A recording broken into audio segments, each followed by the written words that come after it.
Iglesia, que Dios te bendiga. Dios te bendiga, iglesia. Quiero invitarlos a que se pongan sobre sus pies. Yo sé que hemos permanecido de pie durante el tiempo de oración y alabanza, pero quiero que oremos antes de empezar. Y quiero que ahí donde usted esté cierre sus ojos conmigo y vamos a orar al Padre. Dios eterno, gracias, porque en esta noche nos permites entrar hasta tus atrios. Gracias porque te hemos adorado, hemos orado, hemos elevado oración, hemos elevado cánticos de alabanza y adoración en esta noche. Te hemos adorado con lo que tú nos has confiado, con nuestros bienes, con nuestro dinero también te hemos adorado en esta noche. Ahora vamos a escuchar tu palabra, Espíritu Santo de Dios. Tú eres quien la inspiraste a hombres comunes como nosotros. Te pido, Espíritu Santo de Dios, que tú nos guíes en esta noche a través de tu palabra, que es la verdad. Abre nuestros oídos para que podamos escuchar tu palabra, para que podamos atesorarla en nuestros corazones. Y ella, que tiene el poder de transformar y de convencer el corazón del hombre, transforme las mentes y renueve el entendimiento en esta noche de quien está visitándonos y no conoce a Jesús.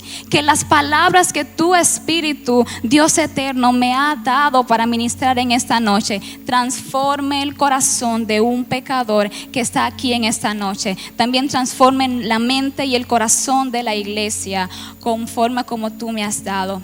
En el nombre de Cristo Jesús, amén. Yo quiero que ahí de pie abra su Biblia conmigo en la carta a Colosenses capítulo 2. La carta a Colosenses capítulo 2 versículo 6.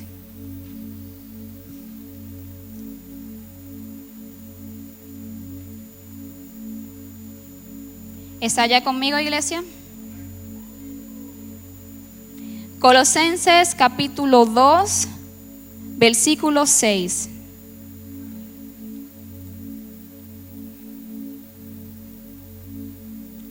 Leemos en el nombre de Jesús. Leemos, iglesia, en el nombre de Jesús. Bendito sea Dios. Colosenses capítulo 2 versículo 6.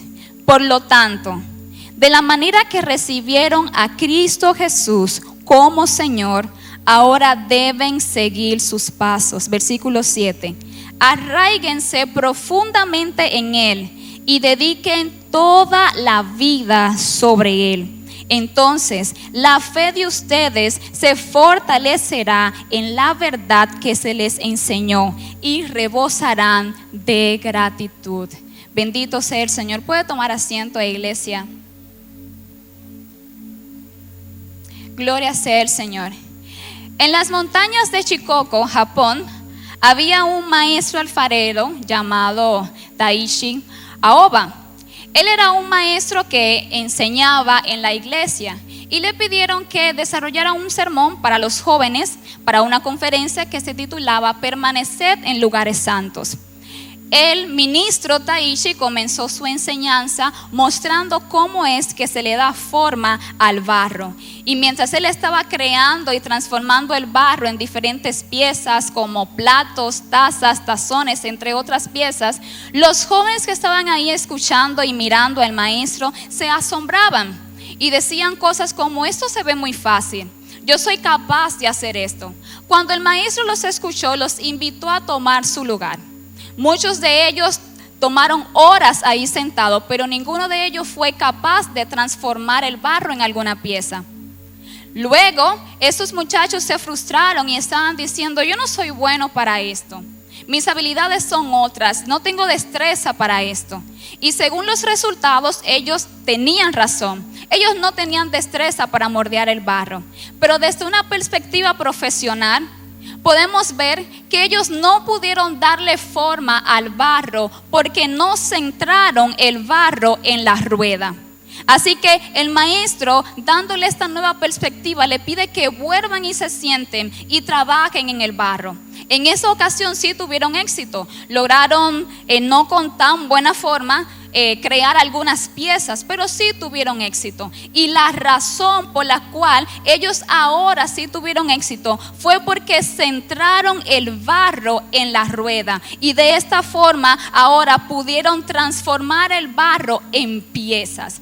Dice Isaías 65:8 que nosotros somos el barro y que Jesús, Dios, es el alfarero, que nosotros somos obra de su mano y que por lo tanto somos hechura suya. De la misma manera que el barro necesita estar centrado en la rueda para tomar forma, de igual forma la vida del cristiano debe estar centrada en Cristo para que pueda ser moldeada a su imagen y semejanza. Por eso, en esa noche, iglesia, quiero hablarte con el tema una vida centrada en Cristo.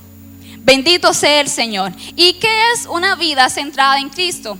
Una vida centrada en Cristo es que toda mi vida sea perfilada por el Evangelio. Toda mi vida sea filtrada por el Evangelio. Que no haya un aspecto de mi vida que no sea moldeada por las verdades del santo Evangelio de Cristo. Pero ¿qué es este Evangelio del cual yo estoy hablando? Según Colbrón, el Evangelio es la buena noticia de quién Jesús es y de lo que Él hizo.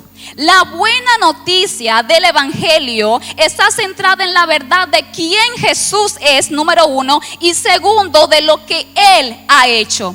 Primero, iglesia, ¿quién es Jesús para ti? Y segundo, ¿qué es lo que Jesús ha hecho por ti? Esta es la buena noticia de lo que Dios ha hecho para la gloria de Dios y para bien del pueblo de Dios. El Evangelio, iglesia, no es un conjunto de reglas que nos enseña cómo ser cristiano. El Evangelio es la noticia, es la buena noticia de que hubo un hombre llamado Jesús que murió en la cruz por mi pecado. Que cuando yo era rebelde y pecadora y merecía el infierno, Él tomó mi lugar. El Evangelio se trata de que Jesús se deleitó en tomar mi lugar para que hoy yo sea heredera del cielo. Esa es la buena noticia del Evangelio. Así que estar centrado en Cristo es estar centrada en esta verdad.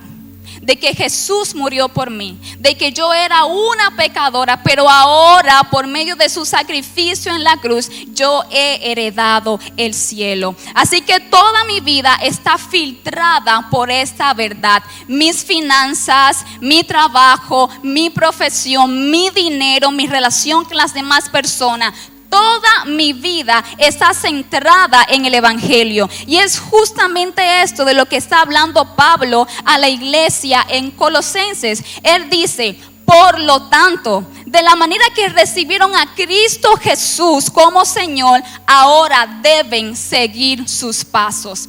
Pablo está hablando de que yo he renacido a una nueva vida y que por lo tanto yo debo andar en consecuencia a esa nueva vida que yo tengo. Hay una conjunción que siempre que se usa en la Biblia se refiere a una dinámica imperativa indicativa, o mejor dicho, se refiere a una dinámica de consecuencia. Cuando hablamos de indicativo es para expresar una idea objetiva o la verdad divina de la que se está hablando. Pero cuando hablamos de imperativo, hablamos de un cómo, de una consecuencia. Así que si van conmigo a Colosenses capítulo 3, versículo 3 al 5, dice de la siguiente manera: pues ustedes han muerto a esta vida y su verdadera vida está escondida con Cristo en Dios. Cuando Cristo, que es la vida de ustedes, sea revelado a todo el mundo, ustedes participarán de su gloria. Así que hagan morir todas las cosas pecaminosas y terrenales que acechan dentro de ustedes. No tengan nada que ver con la inmoralidad sexual, con la impureza, con las bajas pasiones y los malos deseos. No sean ávaros, pues la persona ávara es idólatra porque adora a una cosa que no es Dios, adora cualquier cosa que no sea a Dios. Así que cuando estamos hablando del modo indicativo, es decir, una verdad bíblica, es cuando Pablo está diciendo: porque ustedes ya han muerto. Nosotros ya morimos, estábamos muertos en nuestro pecado, pero ahora su vida está escondida con Cristo en Dios. Estaba muerta, pero ahora he sido llamada, he vivido ahora, he sido resucitada, renovada a una nueva vida en Cristo, que es la vida que nosotros vamos a manifestar. Entonces también seremos manifestados con Él en gloria. Morí, resucité con Cristo en gloria. Esta es la verdad divina.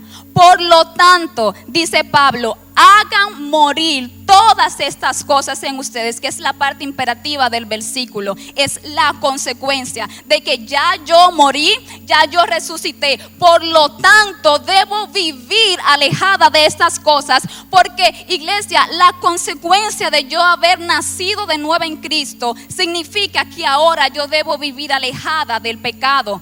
Pablo está diciendo, tu nueva vida, iglesia, debe llevarte a vivir de esta forma. ¿Cuál forma? Lejos de las pasiones terrenales. Y Pablo comienza a enumerar estas razones y dice: inmoralidad sexual. Ahora que has sido renovado en Cristo, debes alejarte de la inmoralidad sexual, de la impureza, de las pasiones desordenadas, de los malos deseos y de la avaricia. Esa es la consecuencia de mi vida renovada en Cristo. Por eso Pablo ve con urgencia escribir una carta a los hermanos en Colosense que estaban pasando por debilidad en su fe. Ellos después de haber recibido el evangelio de Dios, ahora comenzaron a creer en doctrinas paganas que habían sido filtradas a la iglesia. Algunos hermanos de la iglesia comenzaron a mezclar la idolatría, herejías paganas del judaísmo, entre otras doctrinas, y la mezclaron con las enseñanzas bíblicas y crearon una nueva doctrina que expresaba que Jesús no había venido en carne, sino que Jesús era un espíritu. Así que Pablo ve con urgencia escribir a la iglesia y renovar la imagen de Cristo que se estaba perdiendo en la iglesia. ¿Por qué le urgía tanto a Pablo que la iglesia entendiera quién es su Señor? Porque cuando no vivimos una vida centrada en Cristo, vivimos una vida centrada en nuestros propios deseos. Y ya sabemos que nuestros propios deseos siempre van a ir por naturaleza inclinada hacia el pecado. Siempre que el hombre decida elegir libremente, va a elegir el pecado, porque esa es su simiente pecadora. Así que el hombre necesita que su vida sea transformada y completamente renovada en Cristo para que comience a vivir una nueva vida. Así que Pablo le urge que la iglesia vuelva a entender cuál es la verdad del evangelio. Y ya dijimos que la verdad del evangelio es saber quién Jesús es y lo que Él hizo por mí. ¿Me sigue, iglesia? Así que es importante, iglesia, que podamos entender quién es nuestro Jesús. No podemos vivir una vida centrada en el evangelio si no conocemos a nuestro Señor. Por eso necesitamos entender quién Él es y lo que Él hizo por mí. Y eso debería ser suficiente para moldear y transformar toda mi vida. Don Carson dice que nosotros deberemos asegurarnos de que nuestra práctica, nuestra emoción, lo que hablemos, lo que pensemos, lo que oremos, en lo que mostremos confianza, gozo y entusiasmo sea Jesús, el evangelio y la cruz.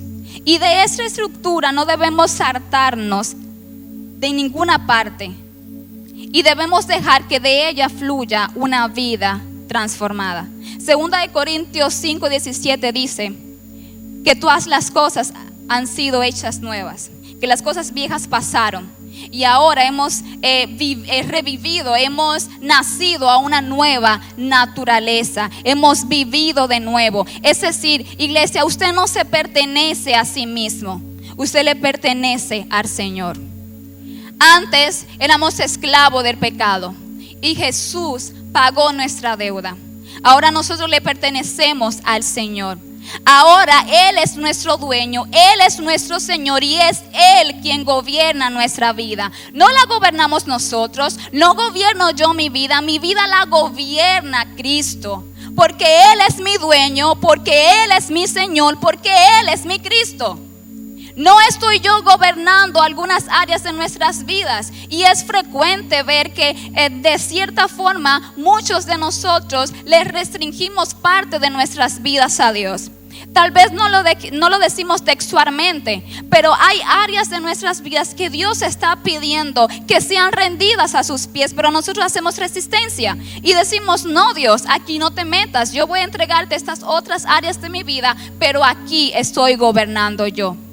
Pero dice Pablo en el versículo base que leímos, que rindamos toda nuestra vida a Dios, no en partes, sino toda nuestra vida a Dios.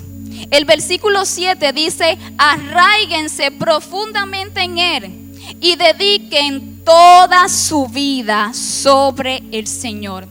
Dedica toda tu vida sobre el Señor. Y ahorita le decía, tus finanzas, tu matrimonio, la forma en cómo le hablas a tus hijos, la forma en cómo te relacionas con los demás, la forma en que conduces, todo, iglesia, debe de pasar por el filtro del evangelio.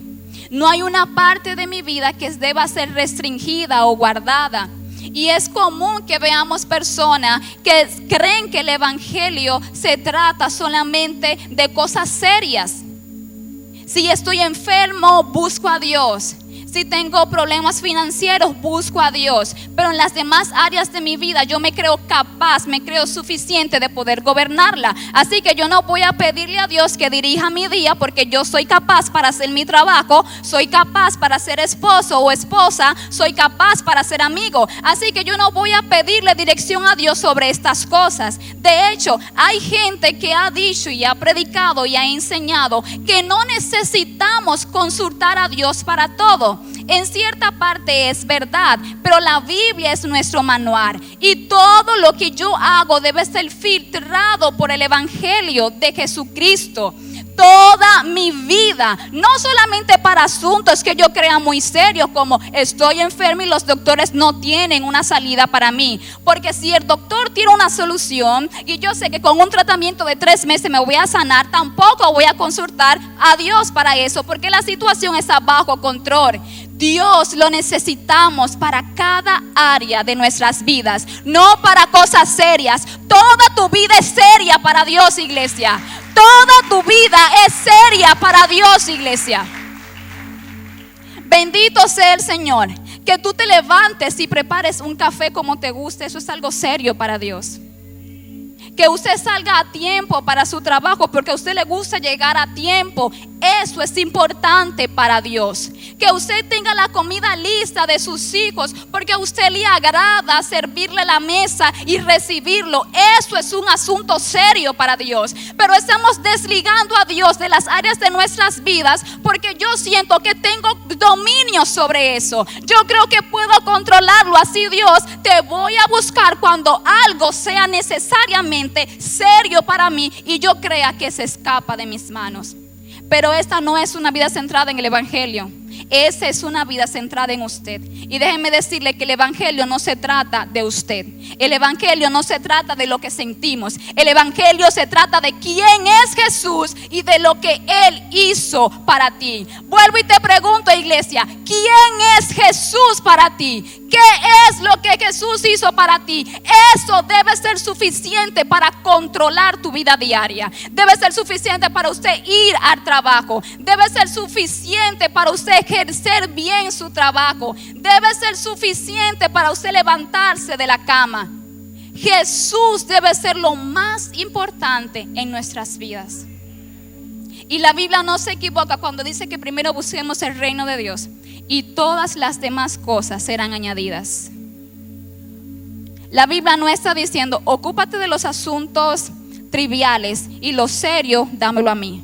No, busquen primero el reino de Dios y su justicia, y no hay condición en esto. Eso tiene carácter de mandato, iglesia. Busquemos el reino de Dios y todas las otras cosas serán añadidas.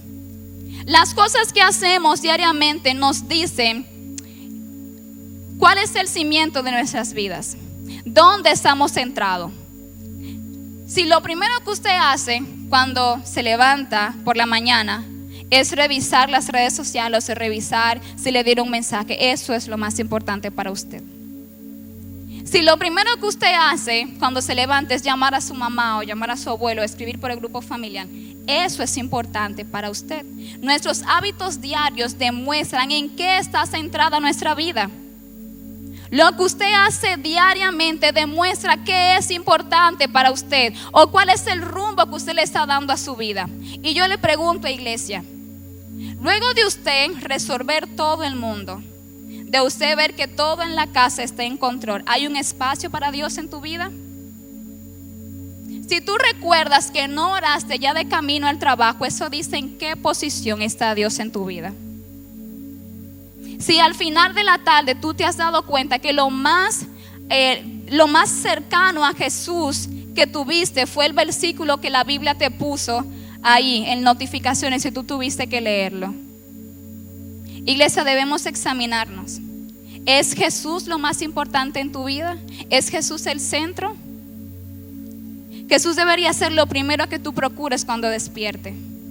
Si el primer pensamiento que tú tienes en la mañana es gracias Dios porque puedo despertar, bendito sea tu nombre porque puedo ver este día, o lo primero que te llega son los pendientes, las ocupaciones, la lista extensa de cosas que tienes que hacer en el día, Jesús debería ser la centralidad de tu vida. Y los asuntos importantes es lo primero que uno resuelve. O las madres que tienen pequeños cuando despiertan no procuran ver cómo están sus bebés. Es lo primero que hacen, ¿verdad? Porque saben que sus pequeños dependen de ustedes. Deberíamos ser nosotros esos pequeños que dependemos de Dios. Y pretender, iglesia, que podemos vivir una vida independiente a Dios es igual al fracaso. Nosotros no podemos vivir una vida independiente a Jesús. Usted no puede vivir un día sin Jesús. Usted necesita procurar diligentemente cada día, desde que usted despierte, estar cerca de su Padre. ¿O usted cree que sus hijos pequeños o adolescentes o adultos puedan hacerse completamente independientes de usted, que no lo necesite para nada? No. Aun cuando están casados y tienen hijos, ¿verdad que sí, Padre? Aún así lo necesitan a ustedes. ¿Cuánto más nosotros no vamos a necesitar a Jesús? ¿Cuánto más nosotros no vamos a depender de Él? Pero usted no necesita depender de Dios en algunas áreas, es en todo, iglesia. Váyase con esta mentalidad esta noche. Usted no es capaz. Usted necesita al Señor. Aún para ejercer su trabajo, que usted cree que tiene dominio sobre eso, usted necesita del Señor.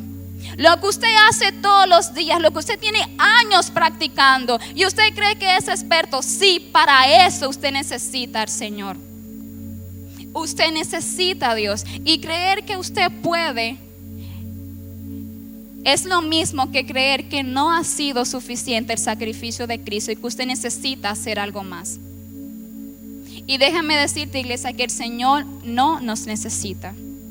El mundo sigue girando. Dios sigue siendo soberano y teniendo el control de todo bajo el mundo.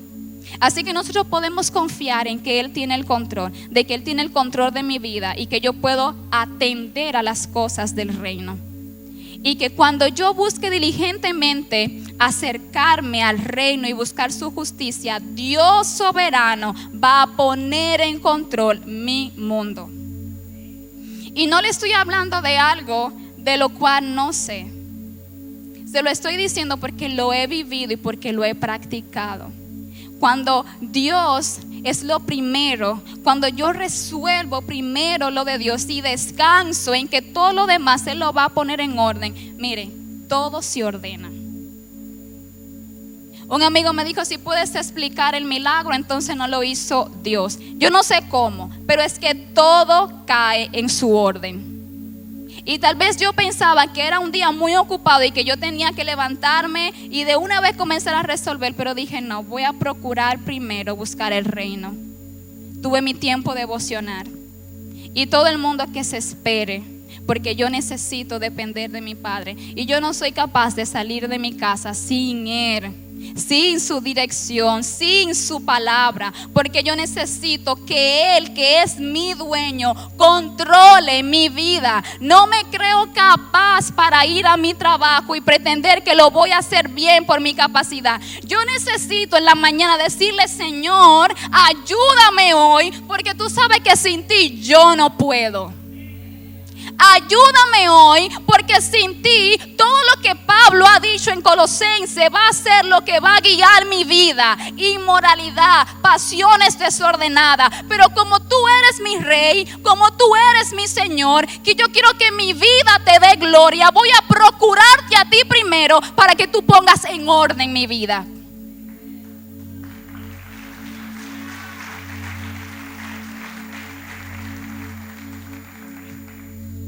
Dice Pablo en Colosenses capítulo 2 versículo 7: arraíguense profundamente en Él y dediquen toda su vida sobre Él.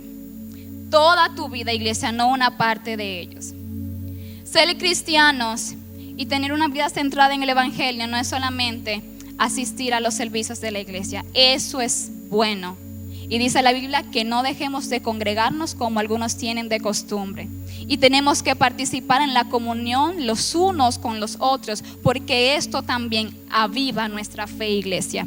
Pero esto no es todo. También allá afuera tenemos que demostrar a Cristo. También allá afuera nuestra vida debe ser coherente con lo que cantamos aquí el miércoles y el domingo. Nuestras vidas deben ser coherentes allá afuera con lo que nosotros profesamos aquí adentro. Mi vida allá afuera debe reflejar a Cristo. Y eso no es que usted va a llegar y va a decir, mi nombre es Jen y soy cristiana. Voy al salón, mi nombre es Jen y soy cristiana. No me refiero a esto. Pero la forma en cómo tú le hablas a los demás, la forma en cómo toleras a los demás, la forma en cómo sirves a tu familia, en cómo sirves a tus amigos, eso habla de Cristo.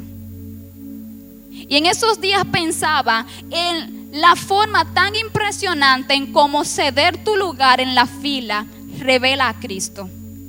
Porque fue justamente lo que Dios hizo por cada uno de nosotros. Tomó nuestro lugar. Y tal vez no tenga mucho sentido para nosotros decirle a la persona que está atrás que tome su lugar. Pero esto mordea tanto el corazón de la gente. Simplemente mire su expresión. Cuando usted le abre la puerta a alguien, cuando usted le cede el paso. Yo no sé por qué la gente dice gracias, eso debería ser lo normal. Pero cuando usted le cede el paso a alguien, la gente agradece. La gente se siente contento porque eso no anda pasando. Cuando usted le cede su lugar en la fila a alguien, esto revela mucho a Cristo. Y esta simple acción dice mucho de usted. Esta simple acción revela mucho del reino, porque fue lo que Jesús hizo por ti. Tomó tu lugar. Amén, iglesia. Así que la manera en cómo tratamos a otros revela a Cristo en nuestras vidas. Y usted no tiene que decir que es cristiano, simplemente con la forma en cómo usted trata al otro. Dice, esa mujer tiene algo diferente. En ese hombre hay algo diferente. Y la gente comienza a investigar hasta que se da cuenta que es Cristo. Esa marca distintiva que ven ustedes se llama Cristo. Y la gente va a decir, pero mira, yo sabía que es cristiano. Y usted nunca dijo con su boca que era cristiano, pero sus acciones reflejaron el Evangelio de Dios. Y yo sé que sentimos afinidad con algunas personas y con otras no tantas. Pero eso no debería ser razón para nosotros clasificar como este me agrada y este no me agrada. Iglesia, Dios no nos llamó a ser políticamente diplomáticos. Dios no nos llamó a ser diplomáticos. Dios nos llamó a amar a la gente. Dios dice que amémonos unos a otros. Y también dice la Biblia que si no podemos amar a quien vemos, mucho menos vamos a amarlo a Él que no lo vemos. Así que cuando hay una persona que caiga dentro de esta categoría de no me cae bien, no me agrade, primero pregúntese, iglesia, ¿qué es lo que me cae mal de esta persona? ¿A otras personas también le desagrada eso de ese individuo? Examine su corazón en oración y dígale a Dios, ¿qué es lo que está impulsando este desagrado? ¿Será mi orgullo? ¿Será mi egoísmo? ¿Será envidia? ¿Qué es lo que impulsa a mi corazón a que yo no vea a esta persona como tú la ves? Yo no estoy diciendo, iglesia, que tú debes ser mejor amigo de esa persona. Estoy diciendo que debes de extenderle la misma gracia que se te fue extendida a ti. La misma aceptación que se te fue extendida a ti. La misma empatía que Dios te dio a ti, que lo extiendas a los demás. Que examines tu corazón a la luz de la Biblia, iglesia. Porque que una persona te caiga mal revela más de lo que hay en tu corazón que de la otra persona. Dice más de ti. Así que examínate, iglesia, y ve en oración y dile, Dios, pondera mi corazón. Ayúdame a ver a esta persona como tú la ves. Ayúdame a extenderle tu gracia como tú lo hiciste. Ayúdame a no darle mi rechazo porque tú no me rechazaste. Y Dios tampoco está rechazando a esta persona. Y mira, iglesia, nosotros tenemos muchas cosas que no le agradan a Dios. Y Dios no nos está rechazando por esto. Así que aprendamos a extender gracia. Miremos a la gente con empatía. Y cuando miremos a la gente con empatía, entonces vamos a poder aceptarle tal y como es, como Jesús te acepta a ti.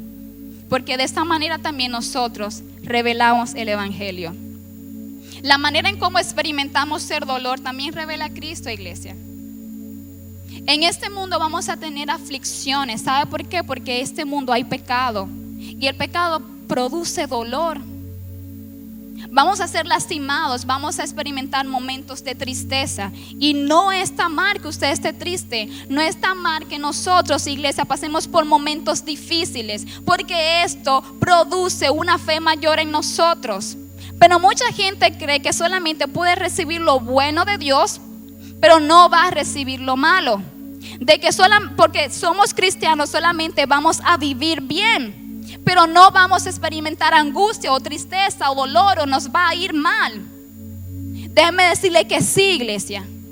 Pero cuando tú llegues a estos momentos, la forma en cómo tú afrontes el dolor, la tristeza o algún problema revela mucho de en quién tú has confiado y revela mucho de en qué está centralizada tu vida. En el Salmo 42, versículos 6, versos 5 y 6, el autor expresa lo siguiente: ¿por qué estoy desanimado? ¿Por qué está tan triste mi corazón? Pondré mi esperanza en Dios, nuevamente lo alabaré, mi Salvador y mi Dios. Ahora estoy profundamente desalentado, pero me acordaré de ti. ¿Por qué está triste mi corazón? ¿Por qué estoy tan desanimado? Sí, Dios, estoy pasando por ese momento de angustia, me duele mucho, mi carne está tan angustiada, pero me acordaré de ti en medio de mi tristeza y de mi angustia. Y recordaré que tú eres mi roca, que tú eres mi sustentador, que tú eres mi libertador. Y en medio de la angustia y de la aflicción voy a recordar quién es mi Dios.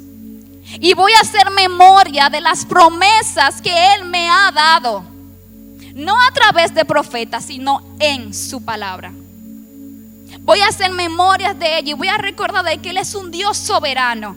Y que ningún aspecto de mi vida está fuera de su control. Así que yo puedo esperar el refugio, puedo esperar el consuelo que estoy necesitando de Él, porque yo sé quién es mi Dios. Amén, iglesia. Así que para poder vivir centrados en el evangelio, debemos conocer a Cristo.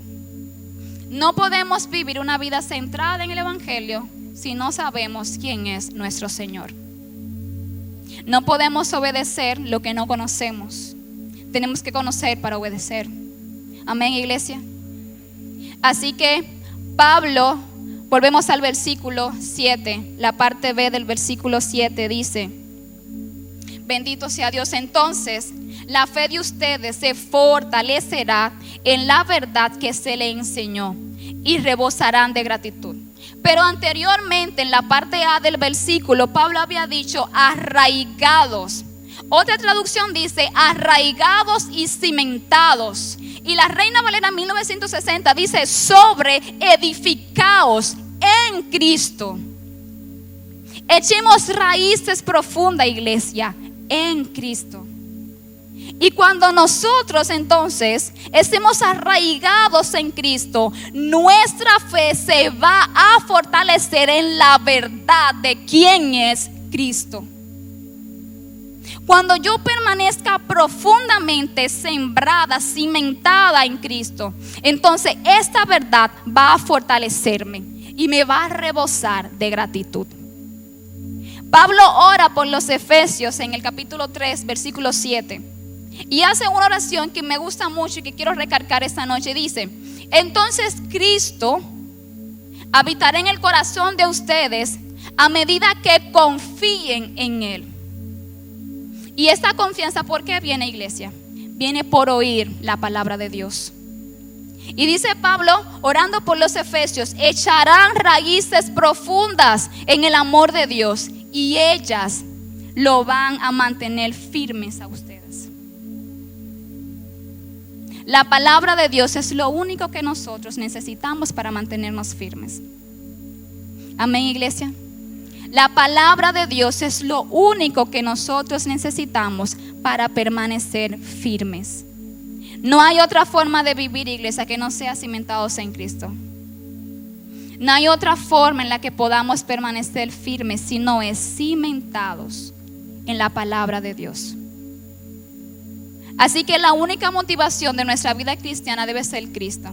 Porque, iglesia, vaya conmigo a Colosenses capítulo 2, versículo 13 en adelante. Abra su Biblia conmigo, iglesia.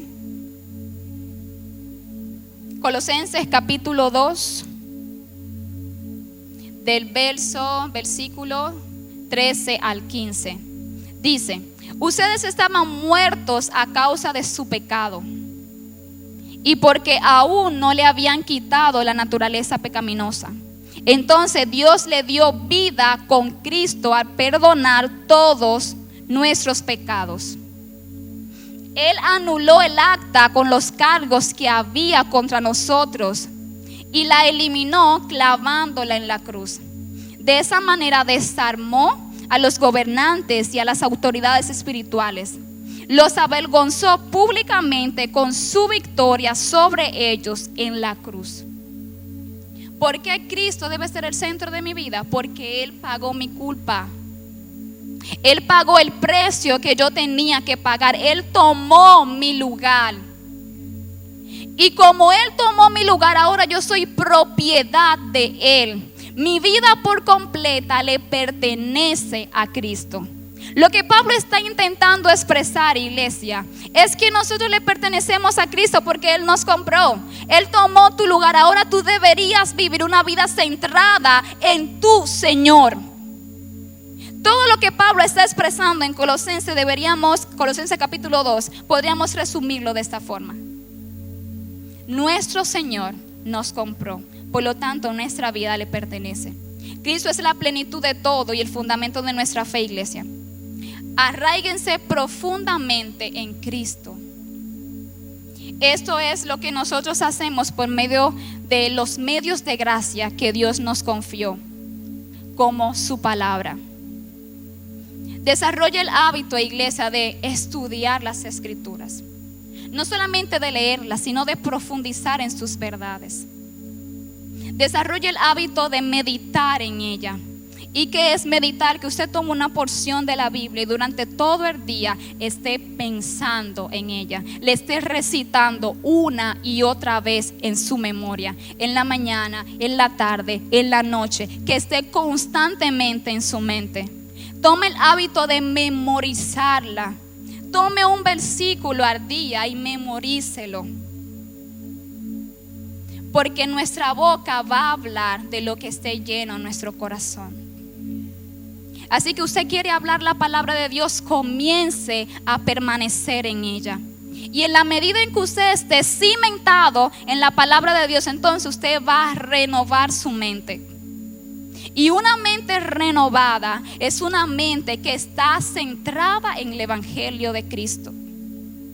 Y cuando usted esté sembrado, cimentado profundamente en esto, toda su vida va a ser permeada por el Evangelio.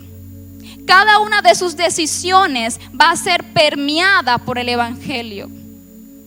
Y cada vez que su boca sea abierta, hablará la palabra de Dios. Y no va a haber palabras vagas en su boca, sino que va a hablar sabiduría, porque la sabiduría es la palabra de Dios. Amén, iglesia.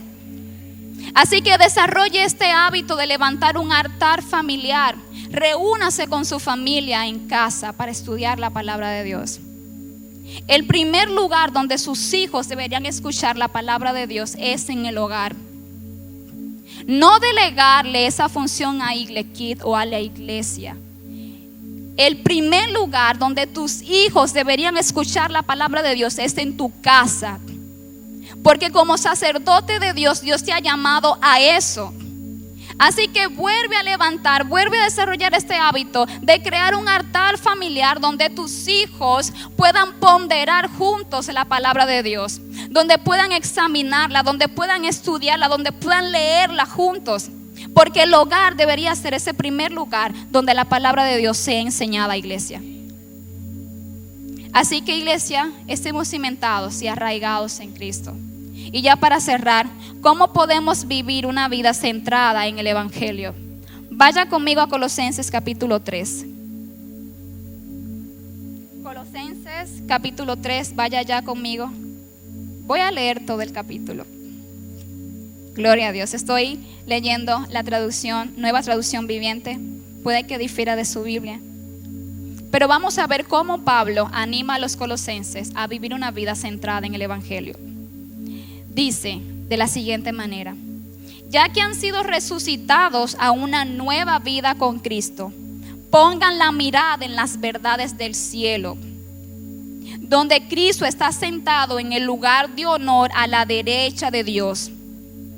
Piensen en las cosas del cielo, no en las de la tierra, pues ustedes han muerto a esta vida y su verdadera vida está escondida con Cristo en Dios.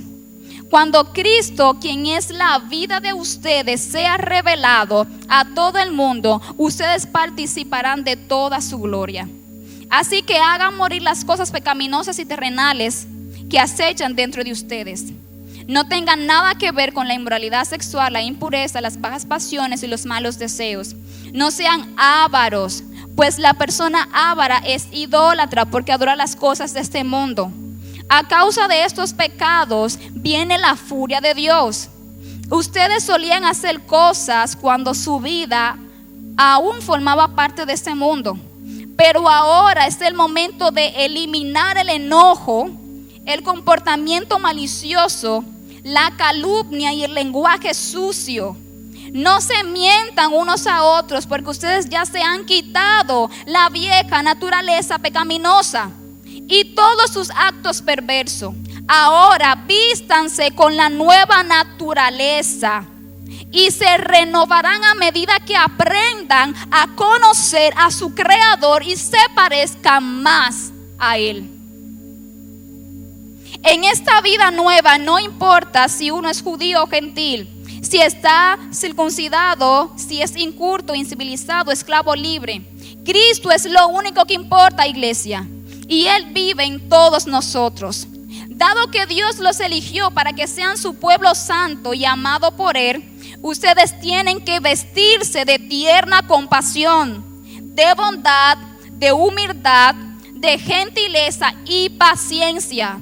Sean comprensivos con las faltas de los demás y perdonen a todos los que los ofendan. Recuerden que el Señor los perdonó a ustedes, así que ustedes deben perdonar a otros. Sobre todo, vístanse de amor, los cuales nos une a todos en perfecta armonía. Y la paz que viene de Cristo gobierne sus corazones, pues como miembros de un cuerpo, ustedes son llamados a vivir en paz y sean siempre agradecidos.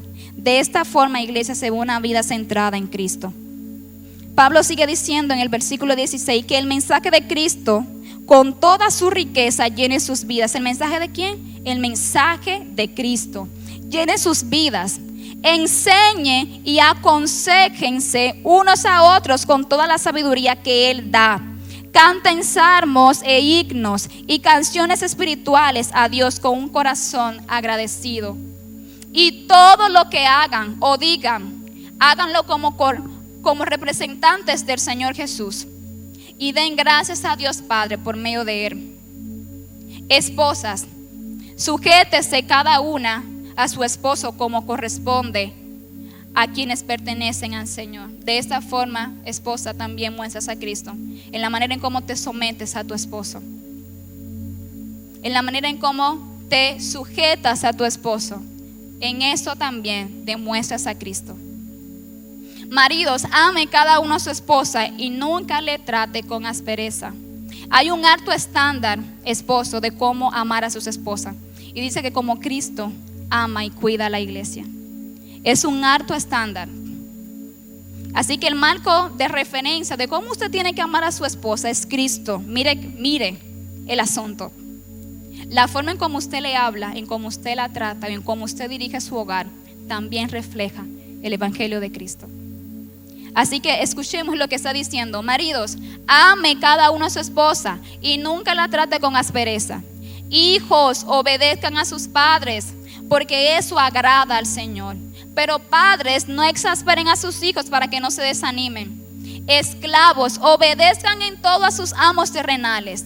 Traten de agradarlos en todo tiempo, no solo cuando ellos los observan. Sírvanlo con sinceridad debido al temor reverente que tienen al Señor. Sirvan bien en su trabajo, no por su jefe, sino por el temor que ustedes como hijos de Dios le tienen a Él. ¿Sabe por qué? Porque dice el versículo 23, trabajen de buena gana en todo lo que hagan, como si fuera para el Señor y no para la gente. Recuerdan que el Señor los recompensará con una herencia y que el amo a quien sirven es a Cristo. El amo a quien ustedes les sirven es a Cristo. Así que cada vez que estén en su trabajo, recuerden que lo hacen para Dios. Amén, iglesia. Versículo 25. Pero si hacen lo que está mal, recibirán el pago por el mal que han hecho, porque Dios no tiene favoritos. Dios no tiene favoritos, iglesia. Y todos, sin excepción de alguno, hemos sido llamados a vivir una vida centrada en el evangelio. Si usted no sabe cómo vivir su vida cristiana, venga a Colosenses capítulo 3. Ahí hay una guía de cómo hacerlo. Quiero invitarle a que se ponga sobre sus pies. También quiero invitar a la banda que me acompañe. Gloria a Dios. Gloria a Dios. Debemos vivir, iglesia, una vida centrada en el evangelio. Así que este es un llamado, iglesia, a que despiertes. Es un llamado a que despiertes, iglesia, y que comencemos a mostrar el evangelio, porque de esta manera es que mostramos a Cristo. Amén, iglesia. Brindamos un aplauso a nuestro Señor.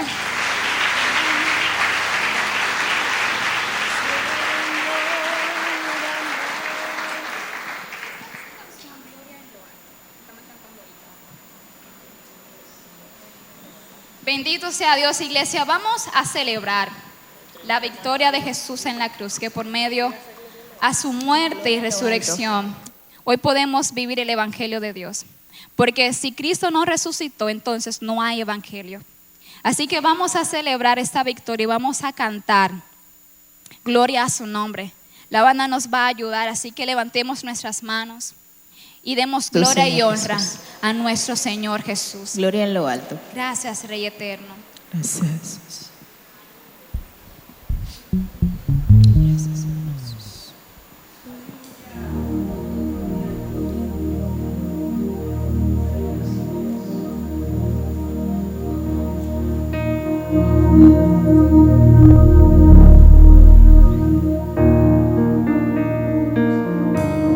Vamos a celebrar esa victoria, iglesia. Vamos a celebrar la victoria del Evangelio de Jesucristo, por el cual estamos aquí esta noche. Porque Él fue quebrantado en tu lugar y hoy ha resucitado. Fuiste, oh Jesús, por mi rebelión. Resucitaste y hoy puedo